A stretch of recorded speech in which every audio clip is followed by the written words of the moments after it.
रापर जैन संघ ने कमाल कर दिया। आज हम आपको जो बताने जा रहे हैं उससे आप जरूर चौंक जाएंगे और जिन शासन में बहुत समय से लुप्त हुई एक अद्भुत परंपरा को पुनर्जीवित करने की घटना को सुनकर शायद दंग भी रह जाएंगे। अतिथि देवो भव, यह परंपरा हमारे हिंदुस्तानी कल्चर में बहुत प्राचीन है, लेकिन अब ज़माने के आगे बढ़ जाने से और परस्पर हॉस्पिटैलिटी कम होने की वजह से अतिथि तुम कब जाओगे की परिस्थिति आ चुकी है।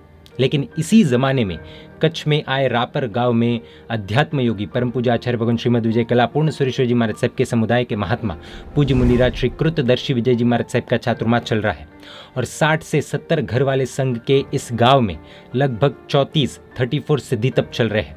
ऐसे तो सिद्धि तप पूरे भारत में अनेकों संघ में चल रहे होंगे, लेकिन रापर गांव के संघ में सिद्धि तप में ऐसा क्या विशेष हुआ है, आइए जानते हैं इस सिद्धि तप की विशिष्टता सिर्फ 6 पॉइंट्स में। पॉइंट नंबर 1, पारने के दिन संघ की बहनें ही सुबह आकर सामान की जयना करके सभी धान आदि को साफ करके सिद्धि तप के व्यासने की भक्ति करने के लिए दोनों समय की रसोई स्वयं अपने हाथों से बनाती है। ऐसा भावपूर्ण भोजन करने से तपस्वियों के लिए सिद्धि तप 100% आसान हो जाता है। सिद्धि तप यानी कि 1 उपवास 1 व्यासना, 2 उपवास 1 व्यासना, 3 उपवास 1 व्यासना, इस तरह चलते चलते क्रम अनुसार 8 उपवास 1 व्यासना पूर्ण होने पर टोटल 36 उपवास और 8 व्यासना पूर्ण होते हैं। इसे सिद्धि तप कहते हैं। पॉइंट नंबर 2, संघ के भाई ही कार्यकर्ता बनकर पुरस्कारी करते हैं और आग्रह पूर्वक सभी तपस्वियों की भावपूर्वक भक्ति करते हैं। कोई भी वेटर आदि की व्यवस्था रखने में नहीं आई है। पॉइंट नंबर 3, एक भी अभक्ष्य चीज का सेवन यहाँ नहीं किया गया है। जब हमारी बहनें ही भोजन बनाती हो तो वहाँ अभक्ष्य आने का तो सवाल ही नहीं उठता। पॉइंट नंबर 4, जब कोई बाहर के रसोइया या महाराज आकर रसोई बनाते हैं और हमारी बहनें रसोई बनाती है तो उस रसोई बनाने के भावों में ज़मीन आसमान का फ़र्क होता है। एक तरफ काम पूरा करने का भाव होता है तो दूसरी तरफ तपस्वियों को शाता पहुँचाने का भाव होता है।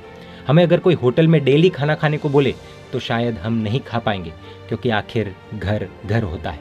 इन शॉर्ट यह भाव बहुत मैटर करते हैं। बहनें अपने ही साधर्मिकों के लिए बहुत भावपूर्वक भोजन बनाएंगे और भाई परोसेंगे। ये एकदम सरल और स्पष्ट बात है। पॉइंट नंबर 5, जब परोसने वाले हमारे भाई ही हो तो उनकी भी भावना एकदम शुद्ध होती है।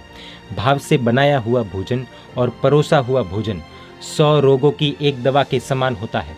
पॉइंट नंबर 6, तन स्वस्थ रहेगा और मन स्वस्थ रहेगा तो जीवन तो स्वस्थ रहेगा ही, और स्वस्थ होंगे तो सरलता से तपस्या पूर्ण भी हो सकती है। इसे कहते हैं सच्चा सामूहिक अनुष्ठान। इस तरह के सिद्धि तप की तपस्या अपने आप में एक माइलस्टोन है, बेंचमार्क है, जहाँ पर हृदय टू हृदय का कनेक्शन है।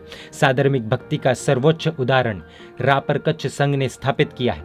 जिन शासन आज भी ऐसी भक्ति से जयवंता है, रापर संघ की और खासकर रापर संघ के बहनों की खास अनुमोदना। परमात्मा के आज्ञा विरुद्ध कुछ भी कहा हो तो मिच्छामि दुक्कडम। जय जिन शासन, जय महावीर।